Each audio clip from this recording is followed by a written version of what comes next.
అంటే మనుషులు, వారి అవసరాలు, మంచి జీవన ప్రమాణాలు, ప్రజల కష్టాలు, సమస్యల పరిష్కారం, అప్పుడే ఈ దేశానికి ఒక మీనింగ్ ఉంటుంది. ఈరోజు ఈ సందర్భంగా మనం ఇక్కడ కూర్చున్న మనందరం ఒక ఆదర్శంగా ఆలోచించి ఎలాంటి కార్యక్రమాలు చేయాలనో గురుజాడ అప్పారావు గారు చెప్పిన స్ఫూర్తిని అర్థం చేసుకొని ఆ సమస్య ప్రకారం మనం ముందుకు పోవాల్సిన అవసరం ఉంది. ఒకప్పుడు జనాభా అంటే ఎక్కువ జనాభా ఉంది, నీళ్లు పెరగడం లేదు, ఆహారం పెరగడం లేదు, అదే మరిగా ఎయిర్ పెరగడం లేదు, గాలి పెరగడం లేదు, అనేక సమస్యలు వస్తాయని మనందరం కూడా పెరుగుదలపైనే ఫోకస్ చేశాం. కానీ ఈరోజు మనం చూడంగానే నేను కూడా అందులో ఒకడిని. నేను సమైక్య ఆంధ్రప్రదేశ్లో జనాభా నియంత్రణ కోసం ఆ రోజు ఫ్యామిలీ ప్లానింగ్కి ఎక్కువ ప్రోత్సాహాలు ఇచ్చాం. ఒక మాటలో చెప్పాలంటే ఆ రోజు నేను 2 పిల్లల కంటే ఎక్కువ ఉంటే స్థానిక సంస్థల్లో పోటీ చేయడానికి అర్హత లేదని నేనే చట్టాన్ని తీసుకొచ్చాను.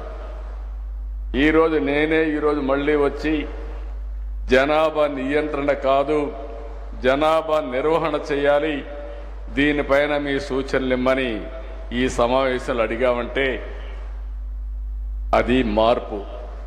ఎవరైనా సరే ఒక్కొక్కసారి కొన్ని పాలసీలు తీసుకొచ్చినప్పుడు ఆ పాలసీలు కానీ తగిన ఫలితాలు రానప్పుడు, పరిస్థితులు మారినప్పుడు మళ్ళీ ఎప్పటికప్పుడు మనందరం కరెక్టివ్ మెజర్స్ తీసుకోకపోతే చాలా సమస్యలు వస్తాయి. ఒకప్పుడు జనాభా అంటే మీరు ఒక్కసారి చూస్తే చాలా పెద్ద ఎత్తున వేరే దేశాలు జనాభా ఎక్కువ ఉండే దేశాలని చాలా చులకనగా చూసేవాళ్ళు. ఈరోజు మీరు చూస్తే ఎక్కడ జనాభా ఎక్కువ ఉంటే ఆ దేశాలపైన ప్రపంచం మొత్తం ఆధారపడే పరిస్థితి వచ్చారంటే అది జనాభా విశిష్టత అని చెప్పి కూడా నేను మీకు తెలియజేస్తున్నా. జనాభా అనేది భారం కాదు, జనమే అతిపెద్ద ఆస్తిగా భావించే కాలం వచ్చింది. ఇప్పుడు భారతదేశం అగ్ర రాజ్యాలతో పోటీ పడుతుంటే మన దేశంలో బలమైన మానవ వనరులే కారణం.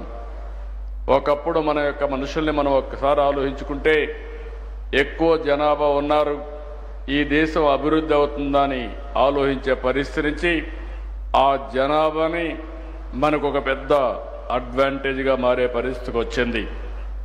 ప్రపంచంలో మీరు ఒకసారి చూసినప్పుడు ఎక్కువ జనాభా ఉండే దేశం భారతదేశం.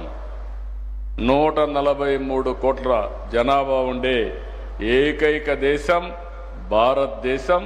చైనా కూడా కిందికి వెళ్ళిపోయారు, 130 కోట్లకు వచ్చే పరిస్థితికి వచ్చారు. దీన్ని మీరు ఒకసారి చూసినప్పుడు ప్రపంచమంతా కూడా జనాభా తగ్గిపోయే పరిస్థితి వస్తూ ఉంది, బర్త్ రేట్ పడిపోయే పరిస్థితి వస్తూ ఉంది, యువశక్తి క్షీణించే పరిస్థితి వస్తూ ఉంది, వృద్ధులు పెరిగే పరిస్థితి వస్తూ ఉంది. ఏ దేశమైతే ఏజింగ్ ప్రాబ్లమ్స్ వస్తాయో ఆ దేశంలో గ్రోత్ ఆగిపోతుంది. ఇంకొక పక్క మీరు చూస్తే భవిష్యత్తులో చాలా సమస్యలు వచ్చే పరిస్థితి వస్తాయి. అందుకే ఈరోజు మనం అందరం కూడా ఆలోచించుకోవాల్సిన అవసరం ఉంది. ఈరోజు ఒక్కసారి ఫెర్టిలిటీ రేట్ ప్రపంచం అంతా చూస్తే మీకు అవగాహన వస్తుంది.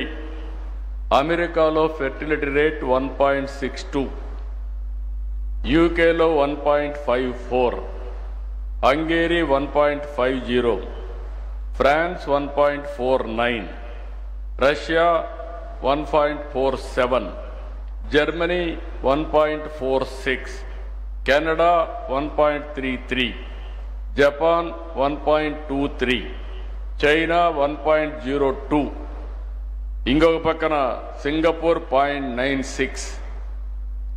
ఇవి చూసినప్పుడు మీకు అర్థమవుతుంది 2.1 ఉంటే స్టెబిలిటీ ఉంటుంది, జనాభా రీప్లేస్మెంట్ లెవెల్లో ఉంటుంది. 2.1 కంటే తక్కువ ఉంటే రోజు రోజుకు జనాభా తగ్గిపోయే పరిస్థితి వస్తుంది. ఒక సమయం అయ్యే కొందికి ఇది ఇంబ్యాలెన్స్ అవుతుంది. దీన్ని కరెక్ట్ చేయడానికి కూడా సాధ్యం కాదు. మన దేశానికి వస్తే ఒకసారి మీరు చూస్తే ఈరోజు జనాభా బీహార్ 3.0, మేఘాలయ 2.9, ఉత్తరప్రదేశ్ 2.4, జార్ఖండ్ 2.3, మణిపూర్ 2.2. ఇవన్నీ కూడా రీప్లేస్మెంట్ కంటే అబోవ్ ఉన్నాయి.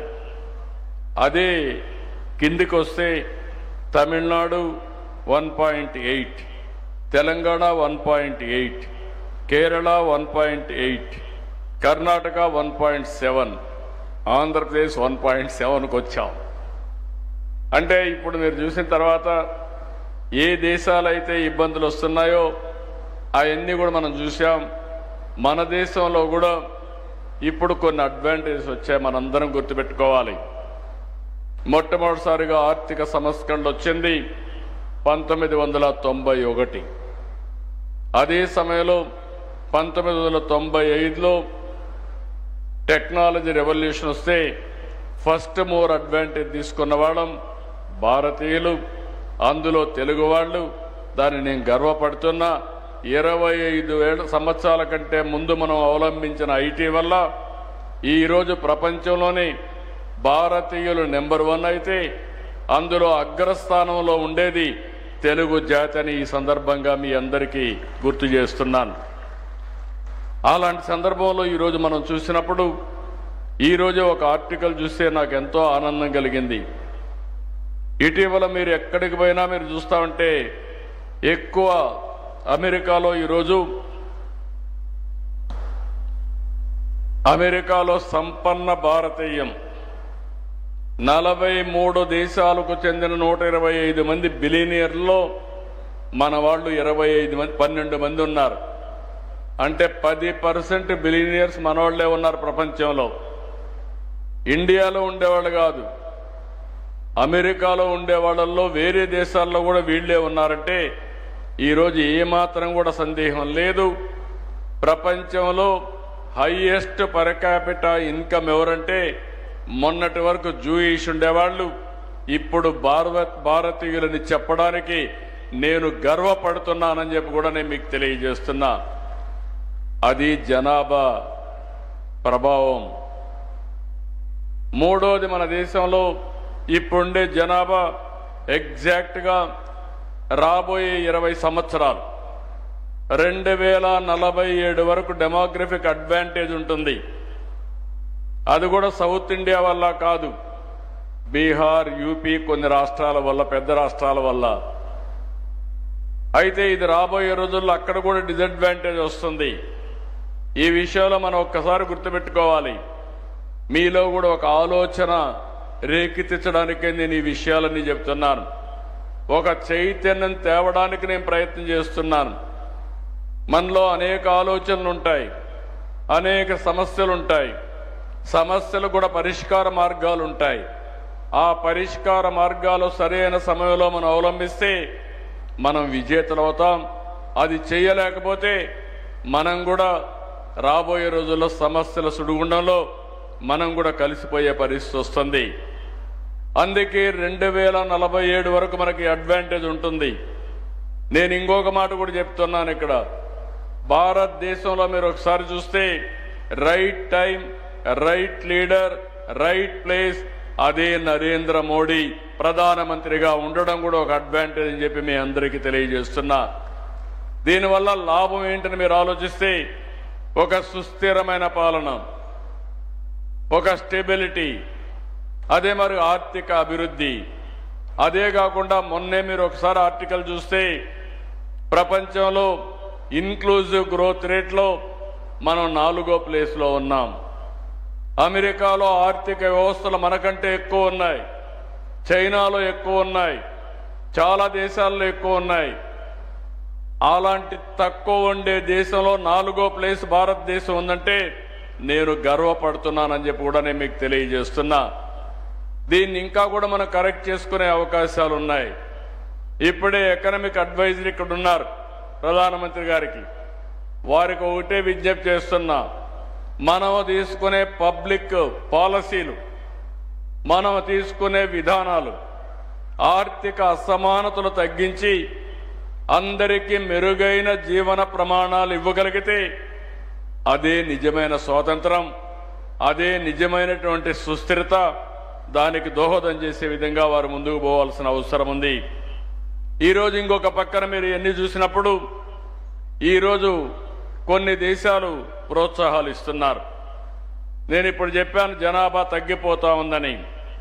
ఈరోజు జపాన్ చూస్తే పిల్లలు స్కూల్ వెళ్ళే వరకు చైల్డ్ కేరే సేవలు అందిస్తుంది, పిల్లల చదువుకు ఆర్థిక సహాయం చేస్తుంది, లేదా పూర్తిగా ఉచిత విద్యను కూడా అందిస్తూ ఉంది.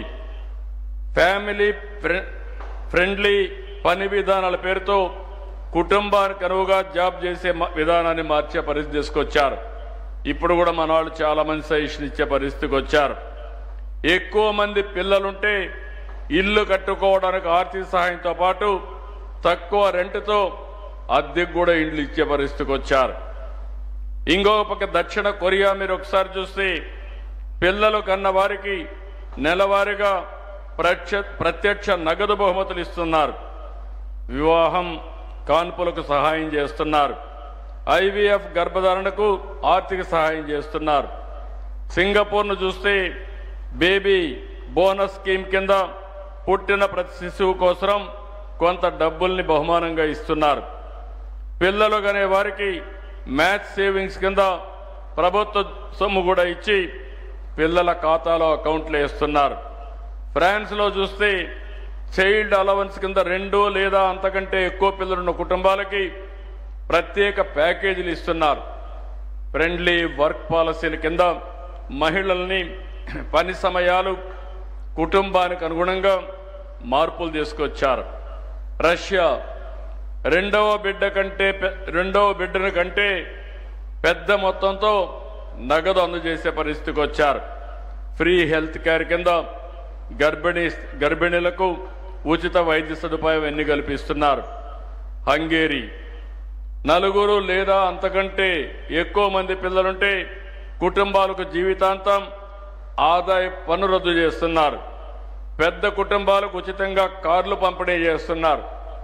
ఈరోజు చైనా చూస్తే 12 లక్షలు, 2 మంది కంటే 2 పిల్లలుంటే 12 లక్షలు డబ్బులు నగదు సహాయం చేసే పరిస్థితికి వచ్చారు. మన కరెన్సీతో కంపేర్ చేసుకుంటే ఈరోజు మనం కూడా ఒకటి గుర్తుపెట్టుకోవాల్సిన అవసరం ఉంది. 143 కోట్ల జనాభా ఉన్నాం కాబట్టి మన జనాభా ఎక్కువ ఉందని మీరు ఆలోచిస్తే రాబోయే రోజుల్లో జనాభా తగ్గిపోయినప్పుడు మనం జనాభా పెంచడం అసాధ్యం. ఒక ఎకనామిక్ స్టూడెంట్గా నేను చెప్తున్నాను. మహేంద్ర దేవ్ గారు కూడా ఉన్నారు, ఆయన కూడా ఎకనామిక్ పర్సన్. ఆయన కూడా ఎప్పుడు కూడా అభివృద్ధి జనాభా పెరుగుదల 2 కాంట్రడిక్షన్స్. అభివృద్ధి జరుగుతూ ఉంటే జరిగినప్పుడు అనేక సమస్యలు వస్తూ ఉంటాయి. ఇప్పుడే మీరు ఒపీనియన్ తీసుకుంటే చూశారు, చాలా ఇంట్రెస్టింగ్గా చాలా ఒపీనియన్స్ వచ్చాయి. ప్రాక్టికల్గా కూడా సజెషన్స్ ఇచ్చారు. ఇక్కడ మీరు చూస్తూ ఉంటే ఎంతమంది పిల్లల్ని,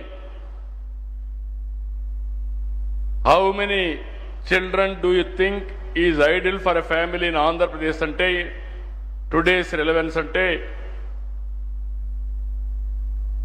67.41% ఇద్దరుండాలని. అదే సమయంలో ఒకరే ఉండాలని 12.34, ముగ్గురుండాలని 19.88.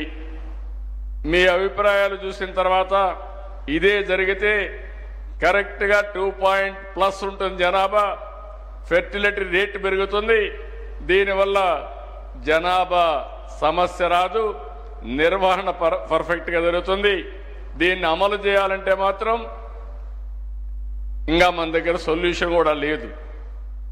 ఒకవేళ మనం ఏ పాలసీలు ఇచ్చినా అవి ఏ విధంగా తీసుకుంటారనేది టెస్ట్ చేస్తేనే ప్రూఫ్ ఆఫ్ కాన్సెప్ట్ వస్తుంది. ఇంకో పక్కన మీరు చూస్తే Are you aware that the overall young population in Andhra Pradesh is decreasing and there are fewer children being produced? అంటే ఎస్ అని 79.38. యంగర్ కపుల్ వీళ్ళందరూ కూడా జనాభా వద్దనుకుంటున్నారని 79%, 80% వచ్చింది. కాదనే వాళ్ళు 20% ఉన్నారు. ఈ మైండ్ సెట్ మార్చాలంటే చాలా సమస్యలు ఉంటాయి. కానీ వాస్తవంగా రియాలిటీ ఈరోజు ఆర్గనైజేషన్ ఫౌండేషన్ కూడా ఇంత మునిపే మాట్లాడినప్పుడు చెప్పారు. ఈరోజు అనేక సమస్యలు మనం చూస్తున్న ఇంట్లో కూడా ఆ విషయాలు కూడా వస్తాను. ఇంకొక పక్కన చూస్తే what do you think is the reason for a decreasing young population? Migration away from the state. ఇంకొక పక్కన మీరు చూస్తే దగ్గర మైగ్రేషన్ వచ్చి 20%. ఇంకొక పక్కన 28%. ఇంకొక పక్క young people do not want get married అనేది 20% వస్తూ ఉంది. ఇలాంటివి చూసినప్పుడు దీన్ని ఏ విధంగా మనం అధిగమించగలుగుతామని ఆలోచించాల్సిన అవసరం ఉంది. What is the biggest challenge for couples who are all planning to have more than one child? అంటే ఇందులో కరెక్ట్గా రాల హై చైల్డ్ రేరింగ్ ఎక్స్పెండిచర్, ఎడ్యుకేషన్కి, ఇండ్లకు, హెల్త్ కేర్కి ఎక్కువ ఖర్చు అవుతుంది.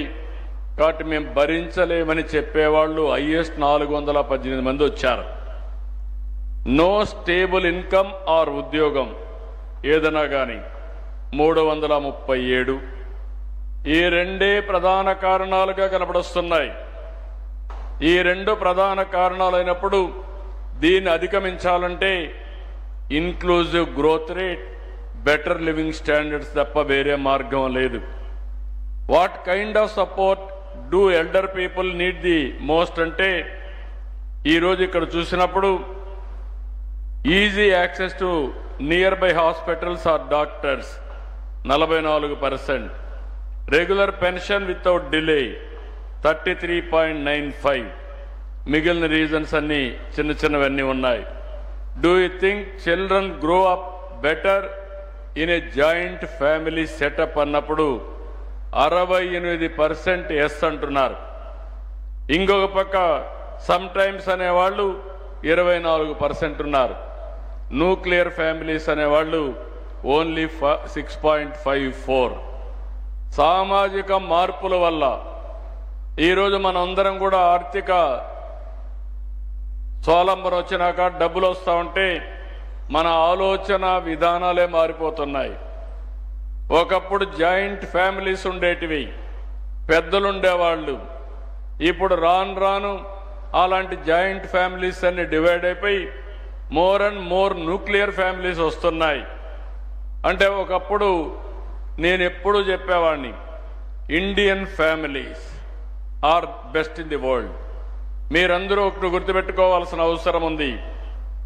ఇండియాలో ఫ్యామిలీస్ ఏవైతే ఉన్నాయో జాయింట్ ఫ్యామిలీస్గా ఉండడం, ఒక లెగసీ కింద బాధ్యతలు తీసుకోవడం, ఇల్లు అనేది, ఫ్యామిలీ అనేది ఒక social security, financial security, health security, stress buster ఇవన్నీ ఉంటాయి.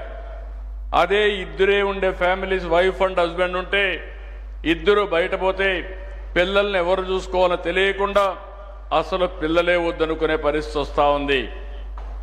ఇంకో పక్క దీనివల్ల ఏదైనా చిన్న డిఫరెన్స్ వచ్చినా ఆ డిఫరెన్సెస్తో విడిపోయే పరిస్థితికి వస్తున్నారు.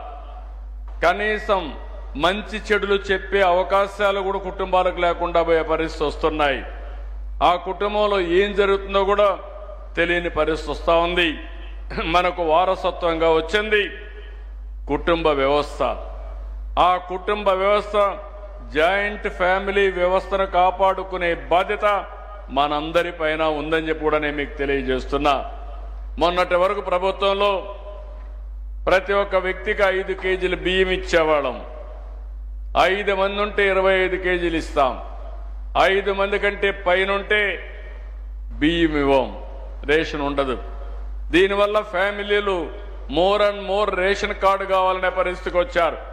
నేను మా ఫైనాన్స్ సెక్రటరీ చెప్పాను, మనం కొత్త విధానాన్ని ఆలోచించాలి.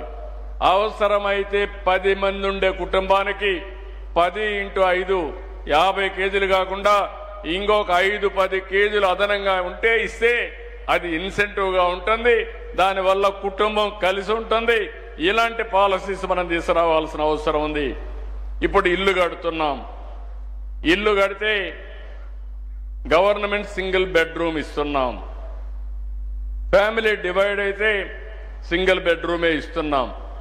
దానివల్ల వీళ్ళు ఇల్లు కట్టుకోవాలంటే ఫ్యామిలీ డివిజన్ కింద చూపించడం లేకుంటే విడిపోవడం జరుగుతున్నాయి. అట్లా కాకుండా అలాంటి ఫ్యామిలీస్కి 3-4 ఫ్యామిలీస్ కలిసి ఉంటే ముగ్గురికి ఇచ్చే డబ్బులే కాకుండా ఇంకా అదనంగా డబ్బులు ఇచ్చి మంచి ఇల్లు కట్టిస్తే ఒకే ఇంట్లో ఉండే సాంప్రదాయం వస్తుంది. అలాంటి పాలసీస్ని మనం ప్రోత్సహించాల్సిన బాధ్యత ఉందని చెప్పి కూడా నేను మీకు తెలియజేస్తున్నా. అందుకని ఈరోజు మీరు ఇక్కడ చూసినప్పుడు what can help youth plan for their life and family better అంటే ఫస్ట్ ఇది మీరు చూస్తే counselling and guidance about carrier and family health. రెండోది ఆపర్చునిటీస్. 30% కౌన్సిలింగ్ అంటున్నారు, 45% ఆపర్చునిటీస్ క్రియేట్ చేయాలనే పరిస్థితికి వచ్చారు. అదే సమయంలో ఇంకొక పక్కన మీరు చూస్తే how can the government support seeking women to take care of both work and family అంటే లాంగర్ మెటర్నిటీ లీవ్ కావాలంటే 93, work from home 273, flexible working hours 339. అంటే దగ్గర మనం ఇది చూసినప్పుడు లాంగర్ మెటర్నిటీ లీవ్ కావాలనేవాడు 11.48, వర్క్ ఫ్రమ్ హోమ్ కావాలనే వాళ్ళు 33.7, ఫ్లెక్సిబుల్ వర్కింగ్ కావాలనే వాళ్ళు 42%. ఈ రెండు కలిపితే 42, 32, 74% ఇంటి దగ్గరన పనిచేస్తాం. లేకపోతే ఫ్లెక్సిబుల్ వర్కింగ్ అవర్స్ పెడితే ఎక్కువ మంది పిల్లలున్నా నష్టం ఉండదనే విధంగా మాట్లాడే పరిస్థితికి వచ్చారు. అదే చైనా పాలసీ పెట్టారు, జపాన్ పాలసీ పెట్టారు.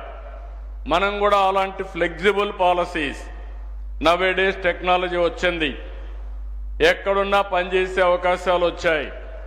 చాలామంది ఆంధ్రప్రదేశ్ రాష్ట్రంలో దగ్గర 5 లక్షల మంది వర్క్ ఫ్రమ్ హోమ్ పనిచేస్తున్నారు. ఇంకో పక్కన మీరు చూస్తే ఫ్లెక్సిబుల్ వర్కింగ్కి అలవాటు పడ్డారు. బ్లూ కాలర్డ్ కానీ వైట్ కాలర్డ్ కానీ ఇవన్నీ కూడా వాళ్ళ కన్వీనియంట్ టైంలో పనిచేయడం, ఇంటి దగ్గరనే పనిచేసి నాలెడ్జ్ ఎకానమీలో ముందుకు పోయే పరిస్థితికి వచ్చారు. ఇంకో పక్క what kind of government support would encourage people to have more children అంటే ఇందులో కూడా providing financial support and incentives 273, providing finance support మళ్ళా డూప్లికేషన్ వచ్చింది, అవైలబిలిటీ ఆఫ్ క్వాలిటీ ఎడ్యుకేషన్ 228, రెండు ఒకటే డూప్లికేషన్.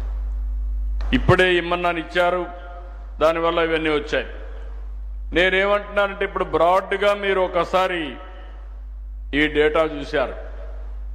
మనం ఆలోచించేటికన్నిటికీ ఇక్కడుండే 1000 మంది సమాధానాలు ఇచ్చే పరిస్థితి వచ్చారు. It is more accurate. ఇది ప్రజాభిప్రాయం అని చెప్పి కూడా నేను మీకు తెలియజేస్తున్నా. ఈ ప్రజాభిప్రాయాన్ని ఒక పాలసీ, డ్రాఫ్ట్ పాలసీగా తీసుకొని దాన్ని మనమందరం ప్రజలకు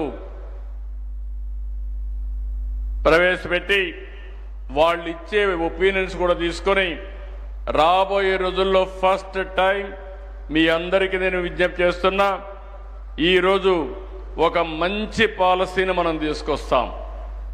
కంట్రీలో first time one of the best policy తీసుకొచ్చే బాధ్యత ప్రభుత్వ అధినేతగా, ముఖ్యమంత్రిగా నేను తీసుకుంటా. దీన్ని జయప్రదం చేసే బాధ్యత మీరందరూ తీసుకోవాల్సిందిగా మిమ్మల్ని అందరినీ కోరుతున్నా. ఎందుకంటున్నానంటే ఈరోజు మితిమీరిన నియంత్రణ వల్ల చాలా నష్టపోయాం. నేను ఇప్పటికే కొన్ని పాలసీలు మార్చాను. 2 పిల్లల కంటే ఎక్కువ ఉంటే స్థానిక సంస్థల్లో పోటీ చేయడానికి వీల్లేదని పెట్టిన పాలసీ మార్చి రాబోయే రోజుల్లో అవసరమైతే 2 కంటే తక్కువ మంది పిల్లలుంటే వాళ్ళు పోటీ చేయడానికి అర్హత లేదని ప్రజాభిప్రాయ ప్రకారం పెట్టే పరిస్థితి వస్తుంది. అదే మాదిరిగా ఒకప్పుడు ఒక బిడ్డకే ఆర్థిక సహాయం చేసే పరిస్థితి ఉంటే ఈరోజు నేను తీసుకునేది ఎంతమంది పిల్లలున్నా అందరికీ తల్లికి వందనం కింద 15,000 రూపాయలు ఇస్తామని చెప్పి ఇచ్చాం. దీనివల్ల మీరు ఒక్కసారి చూస్తే పిల్లలు ఎక్కువ ఉంటే తల్లిదండ్రులదే బాధ్యత కాదు, కుటుంబందే బాధ్యత కాదు. భవిష్యత్తు కోసం ప్రభుత్వం కూడా కలిసి పనిచేస్తాం, ఎక్స్పెండిచర్లో కూడా షేరింగ్ చేస్తాం. ఆ పిల్లల్ని అన్ని విధాలు ఆదుకునే బాధ్యత తీసుకొస్తామని చెప్పి కూడా నేను మీకు తెలియజేస్తున్నా. అందుకే ఈరోజు మనందరి ఆలోచన ఒకటే ఉండాలి. మనం 1.7 ఫెర్టిలిటీ రేట్ 1.7 ఎట్లా రీచ్ కావాలి? 2.1 2.1కి ఏ విధంగా రీచ్ అవుతాం? అయితే మనం గమ్మునుంటే 1.71 అయిపోతుంది. ఆ తర్వాత ఇది 0.5 అయినా ఆశ్చర్యం లేదు. ఇప్పుడు చైనా 1 పడిపోయారు. చైనా మీరు గుర్తుపెట్టుకోవాలి, రాబోయే రోజుల్లో చైనా 100 కోట్ల జనాభా కంటే తగ్గిపోతుంది. భారత్ జనాభా ఇదే మాదిరిగా మీరు చూస్తే రాబోయే 15-20 సంవత్సరాలు మా ఎకానమిస్టులు ఎక్స్పర్ట్స్ అందరూ వర్కౌట్ చేయాలి. ఇండియా 160-170 కోట్ల వరకు పోయే పరిస్థితి వస్తుంది. అక్కడి నుంచి మనం కూడా డిమినిష్ అవుతాం. అది తగ్గితే మళ్ళీ మనం చైనా మారిగా ఒక 15-20 సంవత్సరాల్లో జనాభా తగ్గిపోయే పరిస్థితి వస్తుంది. అందుకనే మనందరం కూడా గుర్తుపెట్టుకోవాల్సింది, ఈరోజు ఎక్కడికక్కడ మన విధానాల్లో మార్పు తీసుకురావాలి. నేను ఒకప్పుడు ఒక పిలిపిచ్చాను. ఎయిడ్స్ పైన ఎవ్వరూ మాట్లాడేవాళ్ళు కాదు. సమైక్య ఆంధ్రప్రదేశ్లో మొట్టమొదటిసారిగా దేశంలో నేను ఒక కాల్ ఇచ్చాను. Break silence, talk about AIDS అని మాట్లాడి ఆ సైలెన్స్ని బ్రేక్ చేసి పెద్ద ఎత్తున ఉద్యమాలు చైతన్యాన్ని తీసుకొచ్చాం. దానివల్ల ఆ రోజు నేను చాలాసార్లు చెప్పాను, మీ పిల్లలతో కూడా మీరు మాట్లాడండి, వాళ్ళకు కూడా కౌన్సిల్ చేయండి. ఈరోజు మనందరం కూడా ఎయిడ్స్ అంటే అదొక భూతంగానో మనం మాట్లాడితే కరెక్ట్ కాదని సీక్రెసీ మెయింటైన్ చేస్తే సమాజమే ప్రమాదంలో పడుతుంది. కాబట్టి మాట్లాడాలని అసెంబ్లీలో మాట్లాడి అనేక సార్లు పెద్ద ఎత్తున చర్చ చేస్తే ఎయిడ్స్ని నియంత్రణ చేయగలిగాం. ఈరోజు నేను ఆలోచించేది ఒకటి, ఈరోజు సౌత్ ఇండియాలో పెద్ద చర్చ జరుగుతూ ఉంది. రేపు రాబోయే రోజుల్లో పార్లమెంట్ సీట్లు పెరుగుతాయి. ఇక్కడ జనాభా తగ్గిపోయింది, దానివల్ల మా సీట్లు కూడా తగ్గిపోతాయి, రిలవెన్సే కోల్పోతామని. కానీ ఇక్కడ ఒక విషయం మనం గుర్తుపెట్టుకోవాలి, ఎక్కడైతే మనుషులు తక్కువ ఉంటారో, ఎక్కడైతే సమర్థవంతంగా పనిచేయలేకపోయినప్పుడు అవసరాల కొద్ది వేరే ప్రాంతాల నుంచి మైగ్రేషన్ వస్తారు. ఈరోజు హైదరాబాద్ ఉంది, అభివృద్ధి జరిగింది, మెరుగైన జీవన ప్రమాణాలు ఉన్నాయి, ఆదాయం బాగుంటుంది. దేశంలో ఉండే వాళ్ళందరూ హైదరాబాద్కి మైగ్రేట్ అవుతున్నారు. ఒకప్పుడు అమెరికా ఉంది, అవకాశాలు మెండుగా ఉన్నాయి, అందుకే ఇండియా నుంచి అమెరికాకి ఎక్కువ వెళ్ళారు. ఎవరైతే నాలెడ్జ్ ఉందో ఆ నాలెడ్జ్ వర్కర్స్ అంతా అమెరికాకు పోయే పరిస్థితి వచ్చింది. ఇది సహజం. ఇంకొక పక్కన మన దేశంలో జనాభానే తగ్గిపోతే ఇటీవల నేను చూశాను. ఒకప్పుడు జనాభా జపాన్ అయితే భారతీయుల్ని పెద్దగా ఎంకరేజ్ చేసేవాళ్ళు కాదు.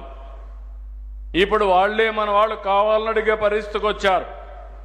నర్సెస్ కానీ డాక్టర్స్ కానీ అదే సమయంలో స్కిల్డ్ లేబర్ కానీ ఇలాంటి అడిగే పరిస్థితికి వస్తున్నారు. ఒక జపానే కాదు, ఇంకో పక్క జర్మనీ కానీ చాలా దేశాలు అడిగే పరిస్థితి వస్తున్నాయి. అయితే ఈరోజు నేను చెప్పింది ఒకప్పుడు నాకు కూడా చాలా సమస్యగా ఉండేది. నేను జనాభా నియంత్రణ చేయాలన్నప్పుడు నాకు సైంటిస్టులు కానీ ఎక్స్పర్ట్స్ కానీ ఒకే మాట చెప్పారు, ఇది అసాధ్యం. మీరు జనాభా నియంత్రణ చేయాలంటే అనేక విషయాలు మీరు కరెక్ట్ చేయాలని చెప్పారు. ఒకటి ఫిమేల్ లిటరసీ, మహిళలందరూ బాగా చదువుకోవాలి. రెండోది పేదరిక నిర్మూలన. మూడోది జనాభా నియంత్రణ. ఈ మూడు కలిసి సాధ్యమని చెప్పారు.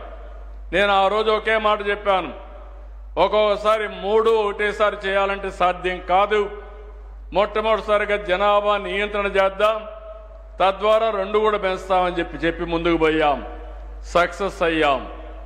ఈరోజు చాలామంది ఇక్కడికి వచ్చినప్పుడు కొన్ని పాలసీలు ఇచ్చారు, చాలా విషయాలు మాట్లాడారు. న్యూక్లియర్ ఫ్యామిలీస్ వల్ల ఈ సమస్యలు వస్తున్నాయి. ఇంకొక పక్క వచ్చే ఆదాయం తక్కువ ఉంది. రెండోది మగవాళ్ళు కూడా ఏదో పిల్లలు పెంచడం మహిళల రెస్పాన్సిబిలిటీ అనే విధంగా చాలామంది మాట్లాడుతున్నారు. మగవాళ్ళు కూడా ఇంటి పనులు షేర్ చేసుకోవాలనేది ఈరోజు చాలామంది కూడా డిస్కషన్కి వచ్చేది. ఇది వాస్తవం కూడా.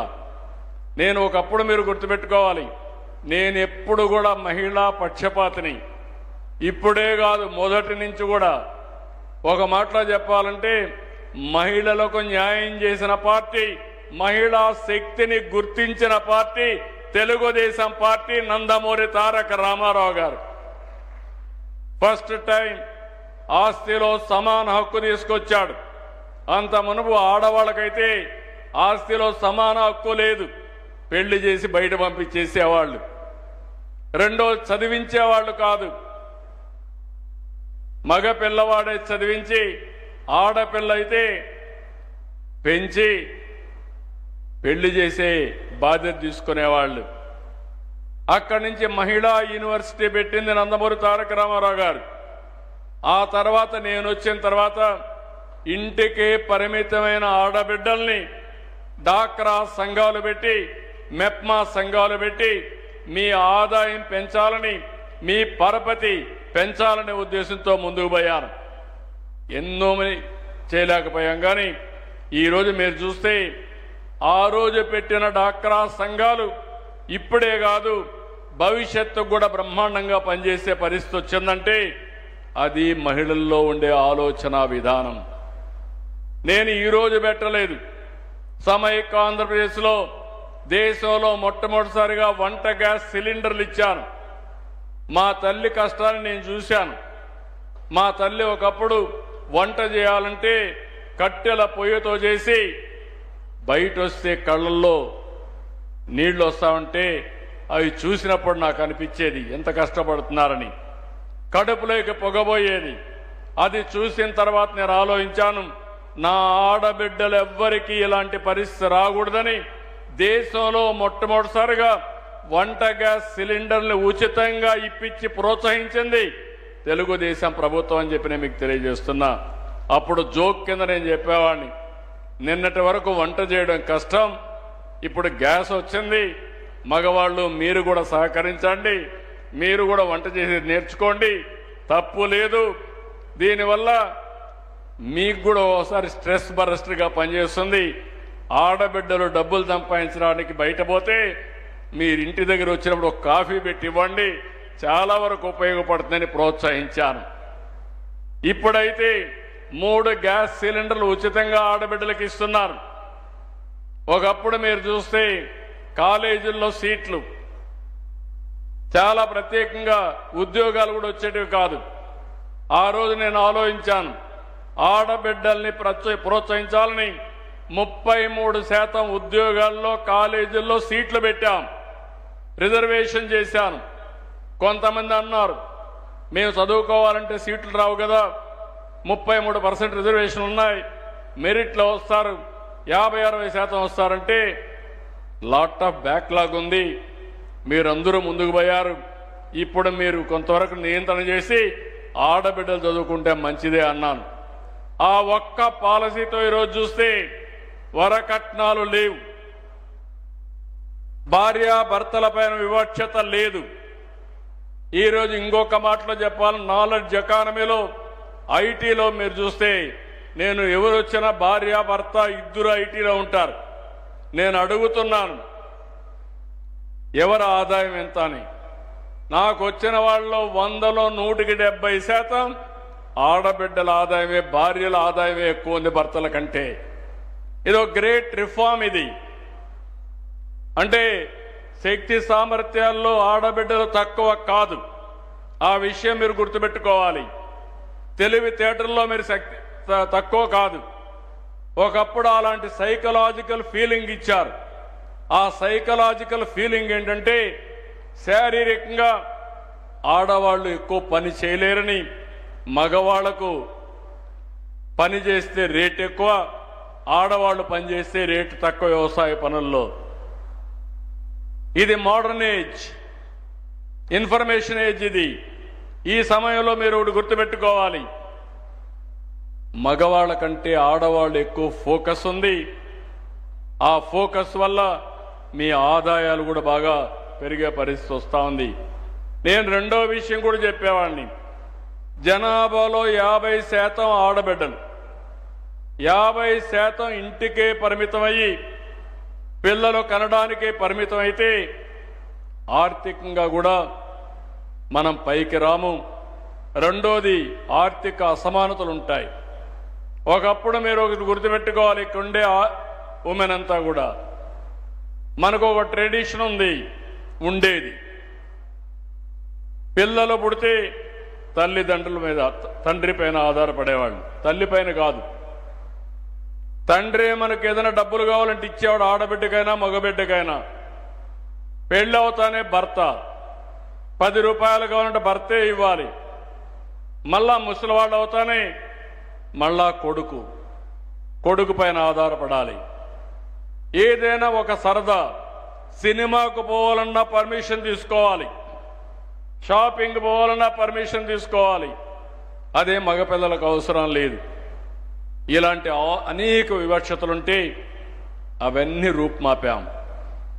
ఈరోజు దానికి గర్వపడుతున్న, ఒకప్పుడైతే ఆర్టీసీ కండక్టర్లుగా నేను ఆడబిడ్డలకు ఇచ్చాను, రిజర్వేషన్లు పెట్టాను. చాలామంది అన్నారు ఆర్టీసీ కండక్టర్లుగా పనిచేస్తారా అని. కాదు, ఆర్టీసీ డ్రైవర్లుగా కూడా రిజర్వేషన్లు పెట్టా. కానీ కండక్టర్లు ఫుల్గా వచ్చారు, కానీ డ్రైవర్స్ రాలేకపోయారు. ఇప్పుడు ఎలక్ట్రికల్ వెహికల్స్ వస్తున్నాయి, డ్రైవింగ్ చేయడం కూడా చాలా ఈజీ. కార్లు అయితే చేయగలుగుతున్నారు, అది కూడా తొందరలోనే అన్ని రంగాల్లో రాణించే పరిస్థితి వస్తుందని చెప్పి కూడా నేను మీకు తెలియజేస్తున్నా. అయితే ఇక్కడ ఒక్క విషయం మిమ్మల్ని కోరుతున్నాం, మనం అవేర్నెస్ తీసుకురావాలి. నేచర్, ప్రకృతిలో ఆడవాళ్లే శిశువులకు జన్మిస్తారు తప్ప ఇంకోటి కాదు.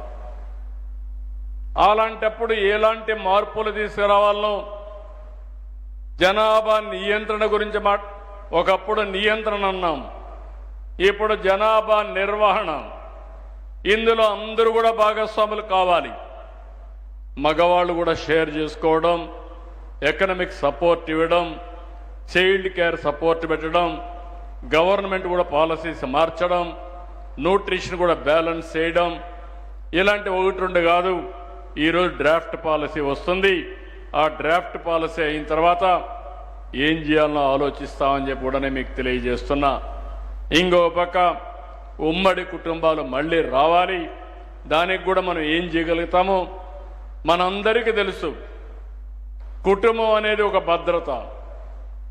మనం ఎంత కష్టపడి ఇక్కడ పనిచేసినా సాయంత్రం ఇంటికెళ్ళి భార్య, భర్త, ఇంట్లో ఉండే పెద్దలు, పిల్లలతో కూర్చొని ఒక కాఫీ తాగితే మనకుండే కష్టాలన్నీ తీరిపోతాయి.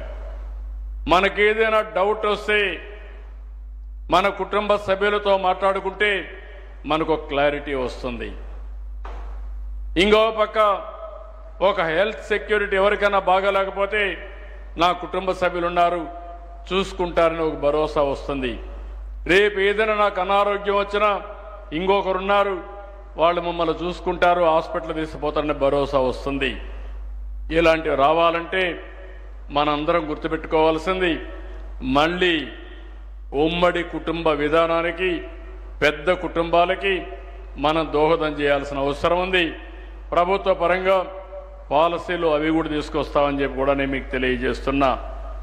ఇవన్నీ కూడా నేను ఒకటే మిమ్మల్ని అందరినీ కోరుతున్నా, ఈరోజు భవిష్యత్తుకు రూపకల్పన చేయడానికి ఇక్కడ సమావేశమయ్యాం. అన్నింటికంటే ముఖ్యంగా జనాభా, పాపులేషన్. నేను ఇప్పుడు ఏ పని ఆలోచించినా పాపులేషనే ఒక ఆస్తిగా ఆలోచిస్తున్నా, ఒక క్యాపిటల్గా ఆలోచిస్తున్నా. నిన్నటి వరకు అందరూ ఆలోచించేది జనాభా ఒక భారం కాదు, జనాభా అనేది ఒక క్యాపిటల్ కింద ఆలోచించి కొంతమంది ఆలోచిస్తున్నారు భూమి ఉంటే అది పెద్ద ఆస్తి అని, డబ్బులుంటే అది పెద్ద ఆస్తి అని. అట్లా కాకుండా ఏ ఇంట్లో అయితే కుటుంబ సభ్యులు ఎక్కువ ఉంటారో వాళ్ళని ఒక ఆస్తిగా తీసుకొని, ఒక క్యాపిటల్గా తీసుకొని మనం దానిపైన పెట్టుబడి పెట్టగలిగితే భవిష్యత్తు మందే అని చెప్పి నేను మీకు తెలియజేస్తున్నా. ఈరోజు సవ్యంగా అన్ని జరిగితే ప్రపంచం మొత్తం జనాభా తగ్గే ఈ సమయంలో మనం కానీ జనాభా కరెక్ట్గా నియంత్రణ చేయగలిగితే, యొక్క నియంత్రణ కాదు, జనాభాను నిర్వహణ చేయగలిగితే 175 కోట్లు భారతదేశ జనాభా ఉందనుకుంటే ఇప్పుడు 4 కోట్లే ప్రపంచం అంతా ఉన్నారు. రేపు 6 రెట్లు అంటే 24 కోట్లు, 25 కోట్లు వేరే దేశాలకు వెళ్ళిపోతే ఆ దేశాల అవసరాలు వీళ్ళు తీర్చగలిగితే ఏ విధంగా ఉంటారో ఒక్కసారి మీరు చూడండి. కాబట్టి వేరే దేశాలు అనుకోకుండా లేకుంటే ముందు జాగ్రత్తలు లేకుండా ఆ దేశాల్లో ఏజింగ్ ప్రాబ్లం వచ్చింది. అలాంటి ప్రాబ్లం రాకూడదంటే మనందరిలో ఒక చైతన్యం రావాలి, దీనిపైన చర్చ జరగాలి.